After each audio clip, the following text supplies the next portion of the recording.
Yeah, certainly pleased with the effort. I thought that was the most complete game that we've played all year long. I think we were also benefited from the fact that they're down a lot of players. When they get healthy, they're going to be a really good team. Greg's a good coach, and like I said, we benefited tonight. They're down 3 or 4. They're really good players. But that being said, I was really happy for all 3 periods. You nailed it, Joe. I mean, with the exception of that first, 12 seconds, whatever we played, that goal, I thought we played excellent in all 3 zones for 59 minutes and 48 seconds. Well, they get that quick goal and you just jump on them. I mean, you didn't get the equalizer for a while, but there was no after effect of them getting a quick goal and seeming to have all the momentum. Yeah, it's funny how that works. I've seen that work. You score on your first shift, and it can go the other way sometimes. You think this is going to be our night. And I think it was just, we have a pretty resilient team, and they've been resilient all year long, and they showed tonight. With them having 3 players down, what does it say about your team to kind of, jump on them and take advantage of that opportunity? And, no one's, I guess, kind of... Yeah, you can't... I was listening to a podcast or listening to a sports talk show, and they were talking about, it might have been Charles Barkley was saying one of the things about, Michael and Kobe that made them so great. If they thought you were down a few players, they smelled blood and they were just going to run you out of the building. And I think that's what you have to do. You can't, you play against the guys in the other jersey, whoever you're playing against, and you've got to have that will to win, regardless of who it is. And I thought we did a good job of that tonight.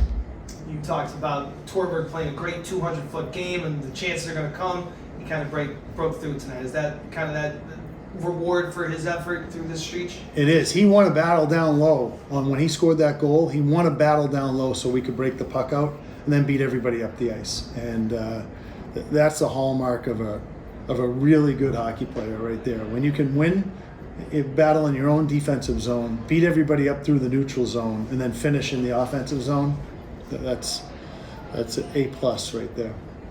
Was there any frustration building at any point because you're pounding the net with shots? The puck seemed to be doing everything possible not to end up in the net. Was there any frustration just building as the game went on? A little bit, maybe, but actually that timeout right before Nick scored, I just started laughing to the guys on the bench. I just said, would you rather be that team or us right now? I think that's how you got to look at it. It's not, we haven't scored yet. It's, we're playing great hockey. I'd rather be us right now, the way we're playing. And then, we get that next goal. And that really, the great thing about that was I didn't think we kept coming right after that too. Nick's another guy who had been struggling to score. He'd been playing well, but hadn't scored a goal, and I think that was his second goal in his last 12 games or something like that. But he's another guy who kind of got the monkey off his back. Yeah, and he played really well last night too. He, the thing I loved about his goal was that we all know how physical he is, but when he's moving his feet like that, he's really hard to handle. And we're just going to keep pushing him to move his feet like that, because that's a power forward's goal right there. Nobody was stopping him on his way to the net, and it was a great finish. And Chase is playing with such confidence. I mean, you can just see out there he's not fazed by anything, and just making the right decisions all the time. He's another one who just plays 200 feet. He plays hard. He brings so much energy to our team. He's a fun kid to coach because he practices that way too. It's not surprising to me. Every win's important, but what does it mean to you to get the first win here in the new building? It meant a lot. I was really depressed all week that we didn't get it last week. Seriously, it was weighing on me a little bit. So it meant a lot because this is a special arena, and it's going to be a great home ice advantage for us. I love the crowd tonight, the energy in the building, and as we keep, I think, like I said last week, we're going to win a lot of hockey games here. It's a loud place. Really loud. It's really loud. Yeah. I know at times you can't, Right. I'm trying to talk to Tyler and I can't hear him when he's talking back. So I like that. I'd rather it be that than a morgue. Hudson said after the game yesterday that he felt like the team needed to get its swagger back a little bit, and they started to get that. And especially once they got the win. Did you see that carry over tonight? Oh, yeah. I mean, I think we held them to single digits in every period. And I think we were double digits in every period. So, we were, we played on our toes tonight. And we played with a lot of energy and determination. Was there any, comparison to the Northeastern game when you're up 2-1 to go find that third goal? No. I don't think so. I think last night was probably a little more like that where, they get the power play goal to go up 3-2 and we're in that situation again where they had another power play and we said, let's learn from last week and find a way to kill this and then give ourselves a chance to tie it. I thought that was more of that type of.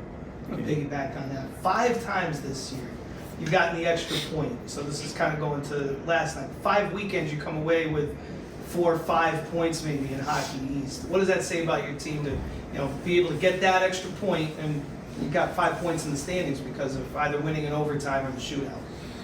Yeah, you got to play until the last horn goes, and we always preach that. So whether it's 60 minutes or 65 or 63 and a half, whatever it is, we got to be able to play. And it is important later on down the line. But to your point, to win 5 series, what are you playing against? 10? You have 10 series, right? And we've won 5, and we've got a chance, I think, an opportunity to win 2 more. So, that's, if you can go through a hockey season, you win 7 out of 10 series, you should be vying for home ice if that's the case. What do you think of Matthew Wood's attempt there? With his what? His attempt on the Michigan there. Yeah. I've never been a huge fan of it, but there's more and more guys that are scoring that type of goal, and he's certainly one that can.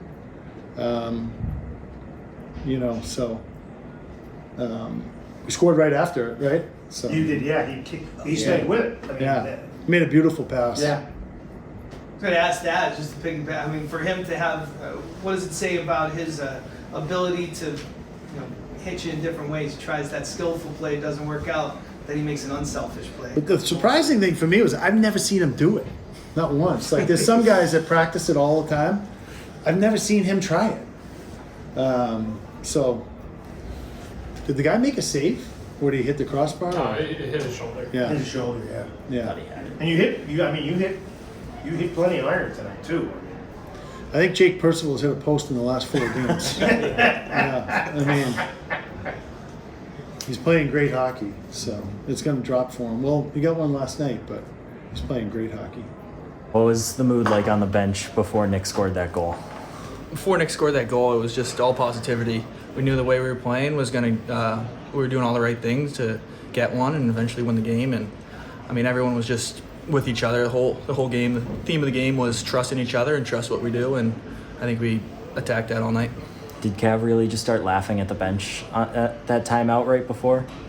Yeah, I mean, the only thing we can control is us, and he's a big guy on philosophy of that, and it really helps the team when we just stick to what we know how to do best and go out there and perform. What did you see on your goal there? Was that one of the easier goals you've scored in your career? Yeah, I mean, when you play with line mates like Hudson and Woody, things just happen out there, and you just build off each other, and we find each other, and that's why we've been having success, and it's just a lot of fun to play with those guys, and it was a great goal. Did you see Matthew attempt the Michigan ahead of that? Yeah.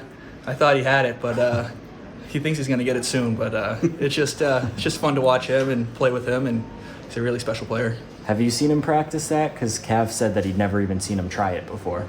No, I mean, I think UConn hockey is. We don't really do all that kind of stuff that often, but he's got the skill set to pull it off when the chance is there, and didn't force anything, and it was a good play and almost lead to a goal. So I think he just has that in his bag. Hudson said after the game that he felt like coming into last night, you guys really needed to get your swagger back as a team. And last night, it felt like you were getting it back. Did it really feel like it came in today? Yeah, we faced some adversity like last month or so, and I mean, we just gotta trust in our room and trust the guys that we have in there. And a big part of that is swagger, and we just gotta know that we're a great team, and doing the right things will really lead to success. Did you feel that as long as you kept playing the way you did, that a goal was coming eventually, and then it would kind of cascade from there? Yeah, coach always says the hockey gods have a way of rewarding the right people, and doing the right things will lead to success. And I mean, we can only control what we do out there, and it's just making plays, and something's going to eventually happen.